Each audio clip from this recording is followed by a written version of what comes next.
welterweight meet here, and he kind of does look like Lil Yachty, but I almost think Jalin Turner might be running out of time in this one meet as he takes on Gamer Gamrot, who is coming into this one hungry. He's angry. He just lost a unanimous decision to Beneil Dariush, and it was a fight where he was the favorite.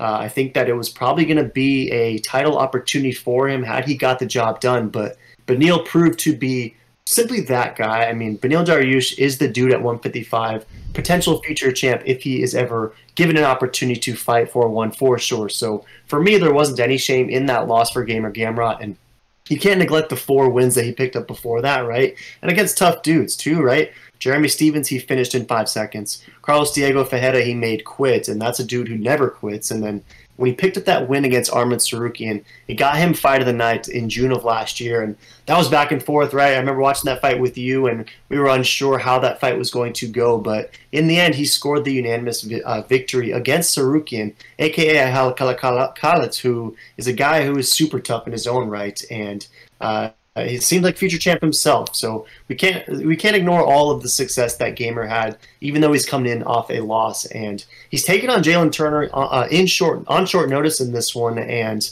it's kind of a bummer, right? Because I like to think you and I both kind of rep Jalin Turner, and he was originally supposed to be fighting Dan Hooker, which seemed like the perfect fight for both guys in their career, right? For Dan Hooker to show that he still has something left in the tank, and for Jalin Turner to show everyone that he is ready to take that next step, take that next level, and would be able to pick up an easy work, you'd think, victory over Hangman Hooker. So the fact that he's now been given Gamer Gamrot on a silver platter, to me, is burnt meat for sure, but maybe he's ready for it. I'm curious to get your take on this. Do you think at plus 145, Jalin Turner is ready for a guy like Gamer Gamrot, or is minus 170 kind of fake decent value for Gamer Gamrot, and Gamrot gets right back on track with an easy statement performance over the Tarantula? Who you take? Yeah, this is a very tough fight for both these guys. You know, Turner's been really looking sharp, but he hasn't really fought anyone to the caliber of Gamer. I mean, let's be honest. Look at Gamer's resume and then compare it to Turner's. Not even in the same realm. So this is a major, honestly, I would say a major oopsies. It's like, oh yeah, I'm going to fight Dan Hooker. Easy knockout. First round. Notoriety. Fame. Because Dan Hooker's a household name, I feel like. You know, he's on Team Izzy. Everyone knows the Hangman. And Hangman's slowly on the decline, but with a great win versus another hype train Puelles. And I just think that they're doing, you know, the Spider-Man dirty on this one. I think Gamer is going to decimate the Tarantula. I really do feel bad because how do you train grappling on short notice to the caliber of Gamer? I mean, look at Gamer versus Sarukian. Who's better grappling than those two guys? When you're talking about the top 15, those are guys on the top pinnacle, and I just can't imagine that Turner's YOLO guillotine is going to come through if Beneil couldn't submit him, Sarukian couldn't submit him. Like, none of these guys can submit Gamer. I just don't see Turner doing that. And the only chance I think Turner's got is a YOLO knockout with that, you know, 10-foot reach, half-court meat bomb, and just somehow gets it done. I think Gamer's going to decimate ground and pound, probably get the ground and pound knockout or the submission on the ground. Yeah, for sure, great takes. I'm kind of seeing it the same way, to be honest with you. And, you know, you mentioned Jalin Turner and the always submission threat, right? I mean, this guy will have a 5-inch reach and a 5-inch height advantage, and he brings some sort of unique challenges to this 155 division, right? There aren't many, you know, 6'3" dudes with 75, 76-inch reaches in this division. So maybe if he's able to pull off the submission, then it's a situation where Gamer Gamrot kind of just YOLOs right into it, similar to Iwan Kutelaba versus Ryan Superman Span. Like, maybe he picks up a submission like that. If we look at Tapology, though, 25% is rolling with the Spider Tarantula, Jalin Turner.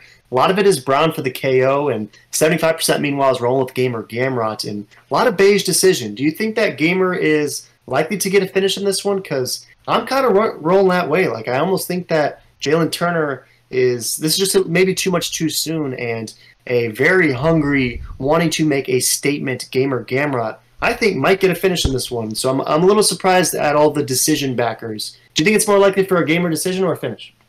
I think it's more likely this does not go decision for either guy. I think Turner, I don't see him any way winning a decision that would blow my mind that he outclasses a fighter as Gamer. I mean, I put Gamer as the pinnacle of that division of he could be the champion if it's his night and his opponent did not have it on his night. But Gamer's been having, that last fight was not his night, and Benny was the better fighter. But I think if they run it back, I think he could get it done. That's how good he is. And same with Islam. I think Gamer could win it, but also he could lose. This one, I just see the 10% chance Turner gets a YOLO meat bomb, or maybe because he's so long and squiggly that he can somehow pull off a submission, because Gamer's used to fighting 5'5" to 5'10" guys, not 6'3" monsters. But I don't know, I think Gamer's strength is going to bully the Tarantula really bad, and you might as well call him the exterminator because he's coming in with pesticides to absolutely put this bug away. Yeah, for sure. Great stuff. Love the analogy nonetheless. And again, this is coming from, we rep Jalin Turner, right? This dude's impressive. He's won 5 straight. Some nice wins, too. Finishes over Jamie Malarkey, finishes over Brad Riddell. And that was a performance of the night fight that lasted less than a minute. So we rep Jalin Turner. We PC him to a degree, but I'm with you in this one. I like Gamer Gamrot. I think he's going to get a finish in this one. I think that he's going to just really wear on Jalin Turner. And while I'm rooting for Jalin Turner, the Tarantula, in this one, I do think that Gamer Gamrot's going to paint the sky with him in this one. So I'm going Gamer Gamrot by either second or third round finish. Not sure if I love KO, TKO, or submission. I could see, honestly, both. So I would probably, if I do prop this one, it would be the KO/TKO/submission finish. Cover all bases, because I do think that Gamer Gamrot's getting a finish in this one. So any last thoughts? Rooting for Jalin Turner, though. Yeah, no, I hope either one of these guys is the big opportunity, big fight, but it's hard for me to go with Turner when, how do you prepare for a guy like Gamer on short notice when Gamer's always game? So throw in the comments who you got Gamer or the Tarantula.